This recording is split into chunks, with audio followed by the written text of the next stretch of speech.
법구경 1. 개송 1. 어느 때 짜꾸빨라 테라는 석 달 동안의 왓살을 무사히 마치고 부처님을 뵙기 위해서 제타와나 수도원에 도착했다. 테라는 이날 밤 자신이 걷는 동작 하나하나에 마음을 잘 집중시키는 걷기 정진을 했다. 테라의 정진은 새벽녘까지 계속되었는데 주위가 어두웠던 탓으로 그만 벌레 몇 마리를 밟고 말았다. 이튿날 아침 비구 몇 사람이 짜꾸빨라 테라가 머무는 곳에 왔다가 벌레들이 밟혀 죽어 있는 것을 보았다. 비구들은 짜꾸빨라 테라의 계행을 의심하게 되어 이 사실을 부처님께 보고드렸다. 보고를 받으신 부처님께서는 비구들에게 짜꾸빨라 테라가 벌레를 의도적으로 죽이는 것을 보았는지 여부를 물으시었다. 비구들이 그렇지는 않다고 사려자 부처님께서는 그들에게 이렇게 말씀하셨다.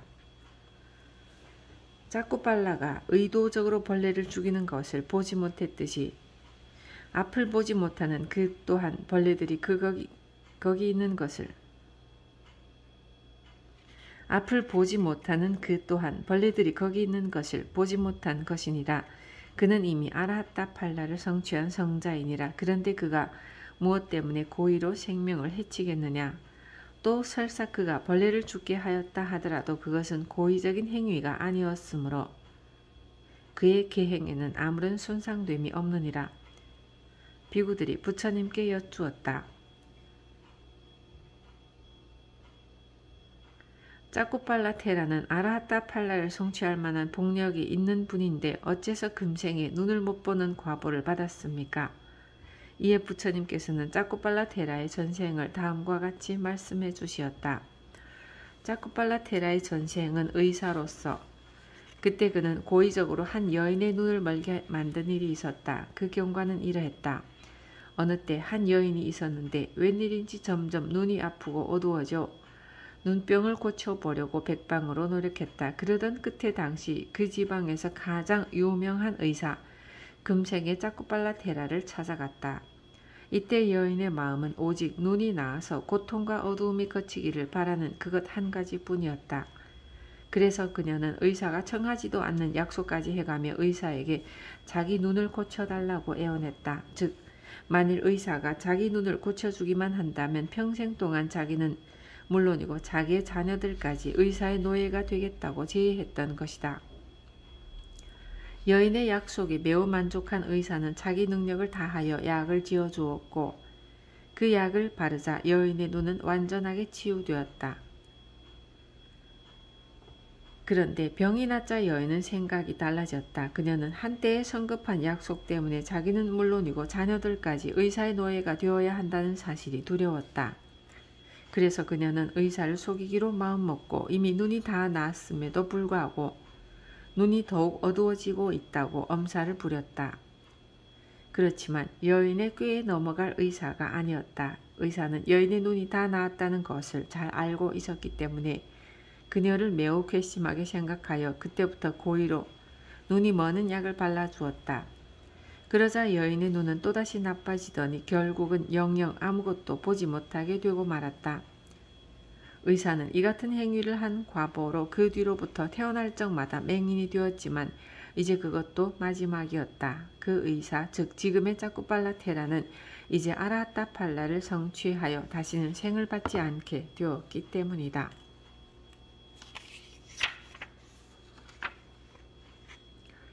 부처님께서는 이 이야기 끝에 다음 개송을 읊으시었다. 마음이 그들에 앞서가고 마음이 그들의 주인이며 마음에 의해서 모든 행위는 지어진다. 만일 어떤 사람이 나쁜 마음으로 말하고 행동하면 그에게는 반드시 두카가 뒤따른다. 마치 수레가 황소를 뒤따르듯이. 개송 2. 마타 꾼달리 이야기.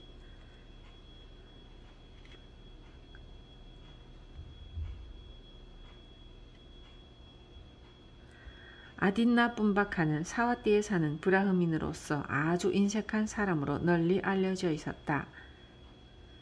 그는 아무리 작은 물건이라도 남에게 주지 않았고 무엇이든지 일단 자기 손에 들어오면 다시는 내보내는 법이 없었다. 그에게는 아들이 하나 있었다. 그는 이 아들에게서 큰 기쁨을 얻고 있었으므로 아들을 매우 사랑했다. 그러던 어느 때 아들의 생일이 다가오자 그는 생일 선물을 하나 주고 싶어졌다. 그가 아들에게 주고 싶은 선물은 금 귀걸이였는데 그는 금 세공사에게 이 일을 의뢰하면 세공비가 들 것을 걱정했다. 그래서 그는 자기 손으로 직접 금 귀걸이를 만들어서 아들에게 주었다. 말할 것도 없이 그것은 매우 조잡했고 그 일이 계기가 되어 그의 아들은 마따꾼달리 즉 조잡한 귀걸이를 달고 다니는 아이라고 불러지게 되었다. 마따꾼달리가 16살이 되던 해 그는 그만 황달에 걸리고 말았다. 이때 아이의 어머니는 남편에게 빨리 치료를 서두르라고 권했다.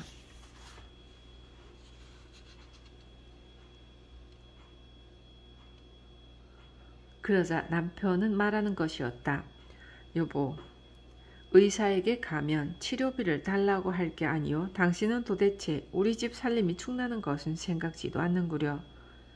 염려 말아요. 내가 살림을 축내지 않고 이 일을 잘 처리할 테니까.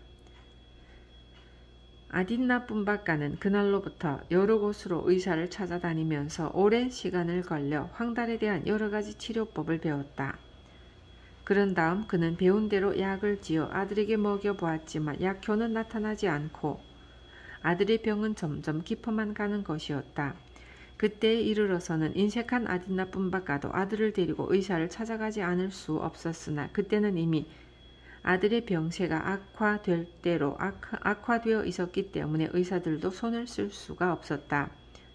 의사들은 회복이 불가능한 어린 병자를 맡았다가 그가 죽기라도 하는 날에는 커다란 불명예가 덮씌워질 것을 두려워하여 핑계를 대며 병자를 받아주지 않았다. 마침내 아딘나 뿜바까는 아들을 포기할 수밖에 없었다. 그는 만약 아들을 집에 두었다가 죽게 되면 아들의 조문을 온 사람들이 자기네 집에 들어와 자기가 재산이 많다는 것이 알려질까봐 걱정이 되었다.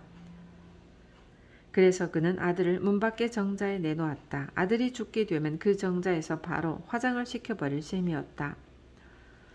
인색한 브라흐민이 아들을 정자에 내놓던 그날 부처님께서는 깊은 사마디에 들어 계시면서 어느 중생이 지금 가장 불법을 받아들일 인연이 잘 익었는지 관찰하시었다.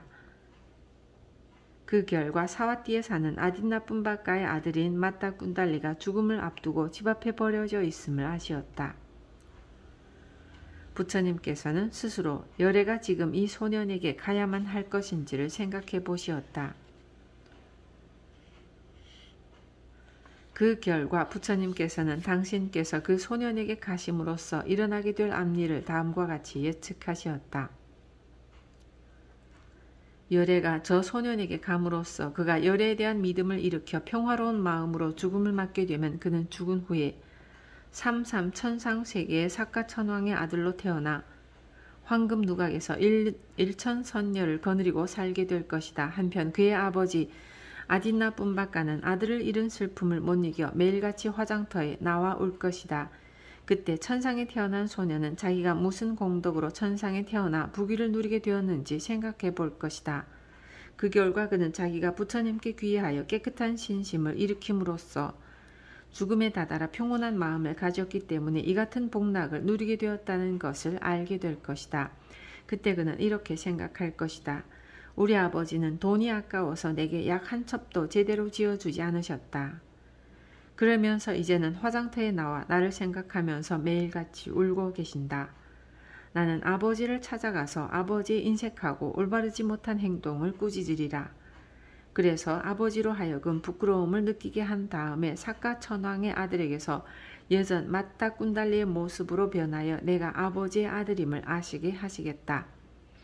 자, 이제 나는 여러가지 보배로 장식된 화려한 옷을 입고 일천선녀와 함께 아버지에게 내려가자. 아들이 화려한 차림으로 화장터에 가면 마지막에 이르러 그들은 다음과 같은 대화를 나누게 될 것이다. 당신은 누구요? 아버지, 저는 마따꾼달리입니다. 브라흐민은 놀라서 너는 죽어서 어디에 태어났기에 이처럼 화려한 모습으로 나타났느냐? 저는 삼삼천상 세계에 태어났습니다. 도대체 너는 나 모르게 무슨 공덕을 지었기에 그곳에 태어났단 말이냐? 아버님께서는 잘 모르실 것입니다.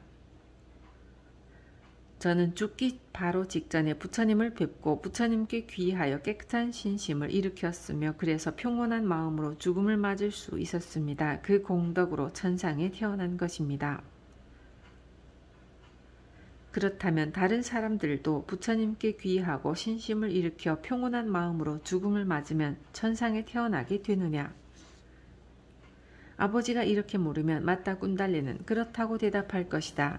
이 일이 계기가 되어 열애는 소년의 아버지와 많은 사람들에게 단맛바다 개송을 읊어주게 될 것이며 그 개송을 듣고 그의 아버지를 비롯한 많은 사람이 불법에 대한 신심을 일으키게 될 것이다.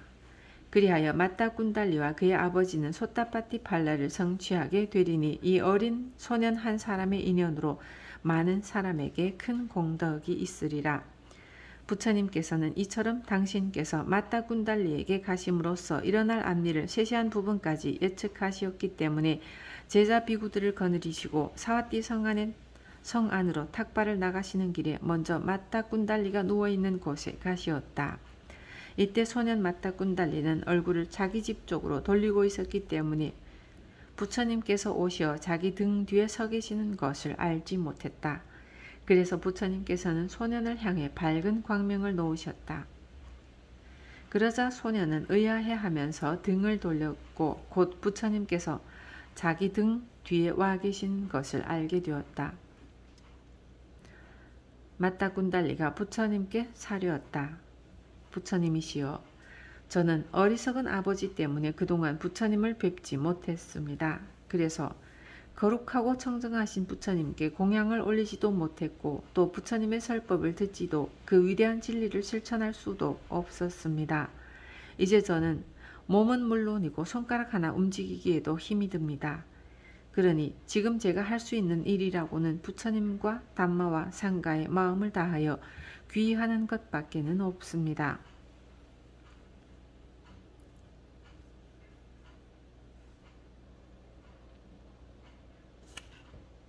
이렇게 사륜 뒤 소년은 아주 밝은 표정으로 이렇게 덧붙였다. 저의 마음은 이제 아주 평화롭고 고요하게 잘 안정되어 있습니다. 그러자 부처님께서는 자비로운 눈길로 소년의 간절한 표정을 바라보시면서 말씀하셨다. 맞다 꾼달리야, 너는 그것만으로 내가 할 일을 충분히 한 것이니라. 이렇게 말씀하신 뒤 부처님께서는 그 자리를 떠나셨는데 소년 맞다 꾼달리는 부처님과 부처님의 제자 비구들이 시야에서 점점 멀어져 가는 것을 바라보며 오롯하고 한결같은 믿음을 지닌 채 죽었다. 그는 죽자마자 곧바로 마치 깊은 잠에서 깨어난 사람처럼 깨어나 맑은 정신을 지닌 채 삼삼천에 태어났다. 한편 아딘나 뿜바까는 죽은 아들을 화장했고 그 이튿날부터 매일같이 화장터에 나와서 아들아, 너는 지금 어디 있느냐? 라고 소리치면서 울었다. 이때 천상에 태어난 맞다 꾼달리는 자기의 과거를 뒤돌아보며 자기가 무슨 공덕을 지었기에 이와 같은 부귀를 누리게 되었는지를 생각해 보았다. 그는 그것이 부처님께 귀의한 공덕이라는 것을 알 수 있었다. 그는 또 인간계에 있었을 때 자기 아버지가 지금 화장터에 나와서 자기를 부르면서 울며 세월을 보내고 있다는 것도 알게 되었다. 그는 생전에 약 한 첩 제대로 지어주시지 않던 아버지가 이제는 저렇게 손까지 휘저으면서 나를 그리워하며 울고 계시니 내가 가진 모든 힘을 다해서 아버지의 마음을 바꿔드려야겠다고 생각했다. 그래서 그는 장신구와 금은 보화로 치장한 천인의 화려한 옷을 입고서 지상으로 내려갔다. 맞다 꾼달리는 전생의 아버지인 아딘나 뿜바까가 울고 있는 곳에서 가까운 숲속에 들어가 짐짓 손을 휘저으면서 울기 시작했다. 그러자 맞다 꾼달리의 아버지는 화려한 옷을 입은 젊은이가 숲속에서 우는 것을 보고는 다가와서 이렇게 물었다. 빛나는 금 귀걸이에 온갖 장신구로 장엄한 젊은이여, 향기로운 꽃다발에 황금 신발을 신은 귀공자여, 무엇이 그대에게 깊은 상처를 주었기에 이 숲속에서 손을 휘저으며 홀로 울고 있는가? 맞다 꾼달리가 대답했다.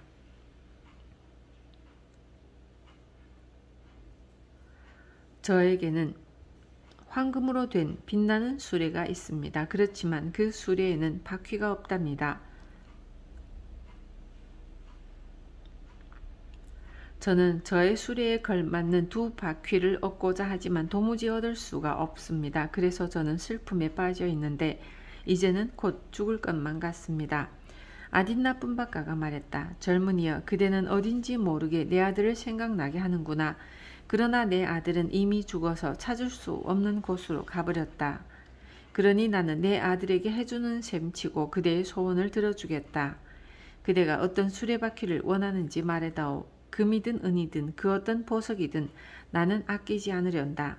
내가 그대의 수레에 알맞은 바퀴를 마련해 주겠다. 아버지로부터 이런 대답을 끌어낸 마따 꾼달리는 그렇다면 얼마나 큰 수레바퀴를 만들어 주실 수 있느냐고 물어보았다. 그러자 아딘 나쁜 박가는 젊은이가 원하는 크기만큼의 수레바퀴를 만들어 주겠다고 대답했고, 이에 마따 꾼달리는 말했다. 제가 원하는 바퀴는 해와 달입니다. 그것들을 제 수레에 끼울 수 있게 해주십시오. 마따 꾼달리는 개송을 읊었다. 해와 달은 잘 어울리는 한 형제. 내 수레 또한 순금으로 된 것. 내 수레에 해와 달을 바퀴로 단다면 수레는 찬란히 빛날 텐데. 이 소리를 들은 아딘 나쁜 박가는 벌컥 화를 냈다. 젊은이여, 너는 참으로 어리석구나. 너는 얻을 수 없는 것을 얻으려 하는구나. 설사 내가 죽을 때까지 그것을 구하려 해도 너는 끝내 그것을 얻지 못할 게다. 그러자 젊은이로 변장한 아들이 되물었다. 아저씨, 제가 묻고 싶은 것이 있습니다. 도대체 있는 것을 구하려고 우는 것과 있지 않은 것을 구하려고 우는 것 중에서 어느 것이 더 어리석겠습니까? 마따 꾼달리는 개송을 읊었다. 해와 달은 가고 오는 것을 볼 수도 있고 이편 저편에서 관찰할 수 있거니와 당신이 그토록 찾아마지 않는 아들은 이미 죽어서 다시는 찾을 수 없는 몸. 그런데 나는 해와 달을 가지려고 울고 당신은 죽은 아들을 찾으려고 웁니다. 자, 이 둘 중에서 어느 편이 더 어리석을까요? 아딘 나쁜 박가는 젊은이의 말을 듣는 순간 크게 깨달은 바가 있었다. 그는 외쳤다. 젊은이여, 그대의 말에는 진리가 담겨 있구나. 아, 나는 참으로 어리석었다. 마치 어린아이가 달을 따달라고 마냥 우는 것처럼. 나는 이미 죽어버린 아들이 다시 살아오기를 원한 것이다. 이렇게 말하는 순간 브라흐민 아딘 나쁜 박가는 아들의 죽음이 주던 고통에서 벗어났다. 그는 고통에서 벗어난 큰 기쁨으로써 어린 젊은이에게 찬사를 보냈다. 생각해보면 나는 슬픔의 불길 위에 있었네. 그 불길은 마치 기름을 계속 끼얹는 듯 했었네. 그런데 그 불길 위에 물의 벼락을 내린 젊은이여, 이제 내 모든 슬픔은 씻은 듯이 사라져 버렸구나. 내 심장에 박혀있던 슬픔이라는 화살을 뽑아준 젊은이여, 나는 죽은 것과도 같았던 사람이었거늘. 그대는 아들로 인한 내 슬픔을 깨끗이 없애주었구나. 이제 내게 있었던 비탄의 화살은 뽑혔다. 그리하여 나는 고요하고 행복하다. 그대의 말을 듣고 나서 이제 나는 더 이상 슬프지 않으며 울지도 않는다.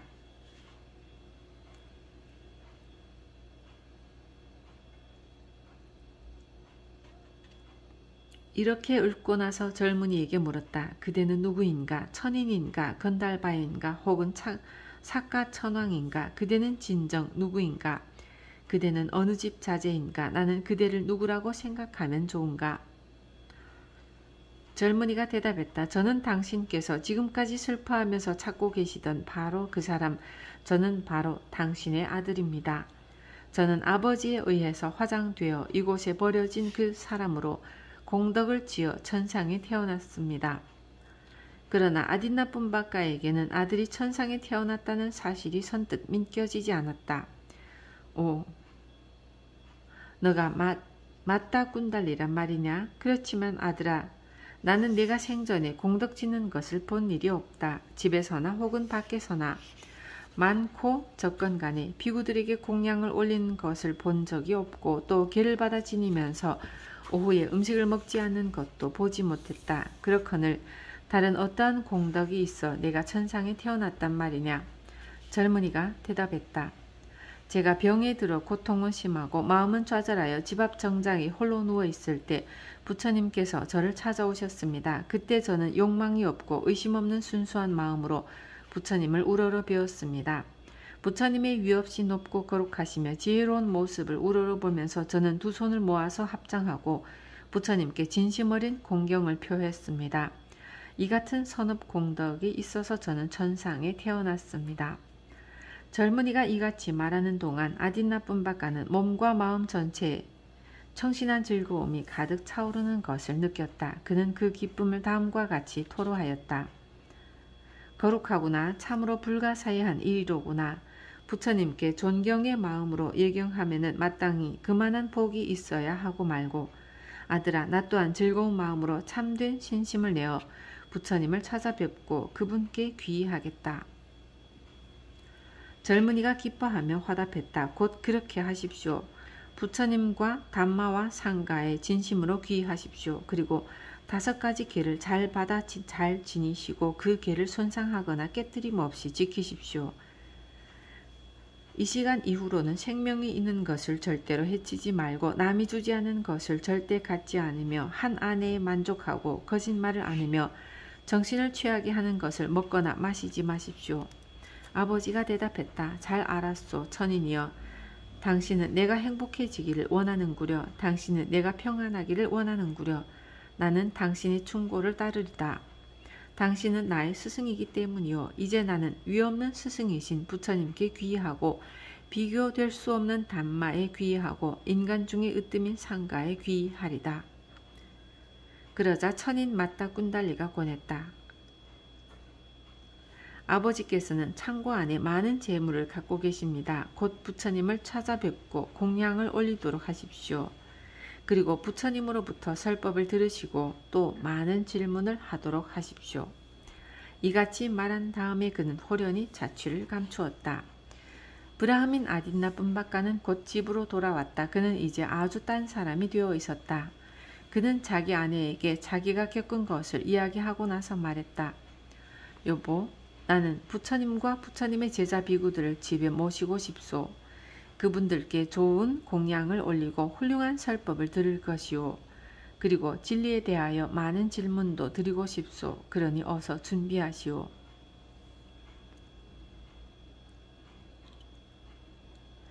아내에게 이렇게 말하고 나서 그는 지체하지 않고 제타와너 수도원으로 달려갔다. 수도원에 도착하자 그는 부처님께 예를 올릴 겨를도 없이 급한 마음으로 사려었다. 부처님이시여, 오늘은 제자 비구들을 거느리시고 저희 집에 오셔서 공양을 받으십시오. 그러자 부처님께서는 침묵으로써 그의 청을 허락하시었다. 그는 부처님의 허락을 받자마자 다시 집으로 돌아와 아내와 함께 음식을 준비했다. 이윽고 부처님께서 많은 제자 비구들과 함께 아딘나뿐바가의 집에 도착하시었다. 아딘나뿐바가는 이때야 비로소 예를 갖추어 정중하게 부처님께 인사를 올렸고 거기 모인 많은 대중도 부처님께 인사를 올렸다. 전하는 바에 의하면 제가신자가 부처님을 집에 초청할 때는 두 부류의 사람들이 모여든다고 한다. 한 부류는 부처님에 대하여 의심과 시기심을 가진 사람들로서 그들은 마음속으로 오늘 사마나 곶다마가 우리들의 질문 공세에 당황하는 모습을 보자 라고 생각하며 찾아온다. 그리고 또 한 부류의 사람들은 부처님을 공경하는 사람들로서 마음속으로 나는 부처님의 바른 가르침을 듣고 또 거룩한 모습을 우러러 배워야겠다. 오늘은 부처님의 탁월한 능력을 직접 뵐 수가 있겠구나 라고 생각하며 찾아온다. 이날도 역시 위의 두 부류의 사람들이 모여들어 아딘나뿐바가의 집에 오신 부처님을 주의 깊게 바라보고 있었다. 마침내 공양이 끝났다. 부처님께서는 밧다를 씻으신 다음 따로 마련된 자리에 앉으시었다. 이때를 기해서 아딘나뿐바가는 부처님께 내가 다시 공손히 인사를 올리고 여쭈었다. 부처님이시여, 부처님이나 비구들에게 직접 공양을 올리지도 않았고 존경의 예를 표한 일도 없으며 담마에 대한 깊은 이해도 없고 계를 지킨 바도 없는데 다만 부처님을 믿고 귀의했다는 그것만으로도 죽은 후에 천상에 태어날 수가 있겠습니까? 부처님께서 대답하시었다. 브라흐민이여, 어찌하여 그런 질문을 하느냐? 그대의 아들이었던 마따군달리가 그대에게 이미 말해주지 않았더냐? 아딘나 뿜바까는 부처님께 그 일을 알고 계신데 놀랐으나 다시 여쭈었다. 부처님이시여, 그것은 언제적 일을 말씀하시는 것입니까? 부처님의 잔잔한 음성이 흘러나왔다. 브라흐민이여, 그대는 아직도 믿지 못하는가? 그대의 아들 마따군달리는 다만 열애를 지극히 믿었던 공덕만으로 천상에 태어났거니와 그런 예는 수백 수천도 넘어 헤아릴 수가 없느니라. 부처님과 아딘나 뿜바까 사이에 이런 대화가 진행되는 동안 많은 사람들은 대화가 뜻하는 바를 잘 이해하지 못했을 뿐 아니라 혹 이해했더라도 잘 믿으려고 하지 않고 있었다. 부처님께서는 그것을 아시고 천상에 있는 마따군달리를 지상으로 불러내리시었다. 그러자 천인 마따군달리는 장엄하고 화려한 차림으로 천상에서 내려와 부처님 앞에 나아가 공손하게 예를 올린 다음 한쪽 자리에 앉았다. 부처님께서 그에게 물으시었다. 천인이여, 너의 아름다움은 지극히 뛰어나 사방을 비추는 샛별처럼 찬란하구나. 열애는 너에게 묻노라. 너의 천인으로서의 힘과 영광은 어디에서 온 것이냐? 인간으로 있던 때 네가 무슨 선업 공덕을 지었기에 이런 영광을 성취한 것이냐? 천인 마따군달리가 사료었다. 부처님이시여, 저는 부처님을 지극한 마음으로 믿고 존경하여 평온한 마음으로 죽을 수 있었습니다. 그 선업 공덕으로 오늘의 이 영광을 얻게 된 것입니다. 진정 그러한가? 진정 그렇습니다. 이 같은 부처님과 마따군달리의 대화를 들은 많은 사람들은 탐복해 마지 않았다. 그들은 서로 수근거렸다. 이것은 참으로 불가사의한 일이 아닐 수 없다. 부처님의 힘과 덕은 실로 위대하시다. 브라흐민 아딘나 바까의 아들은 별로 공덕행을 한 일도 없는데 단지 부처님께 귀한 것만으로 천상에 태어나는 복을 누리게 되었으니 대중은 부처님의 위신력에 커다란 환희심을 내어 감동에 잠겨 있었다. 이윽고 부처님의 거룩한 음성이 그들의 귓전에 종소리처럼 들려왔다.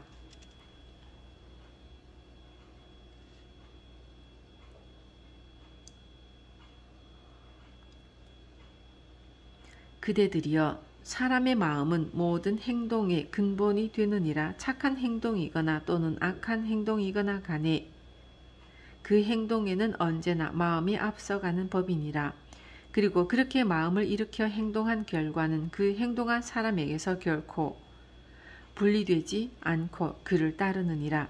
그것은 마치 그림자가 물체의 형상을 떠나지 않는 것과도 같으니라. 진리의 왕이신 부처님께서는 이와 같이 말씀하시므로써 끊어진 것을 잇고 이은 것을 옥쇠로 결인하여 봉인하듯이 모든 법문을 다 마치신 다음 마지막으로 다음 개송을 읊으시었다.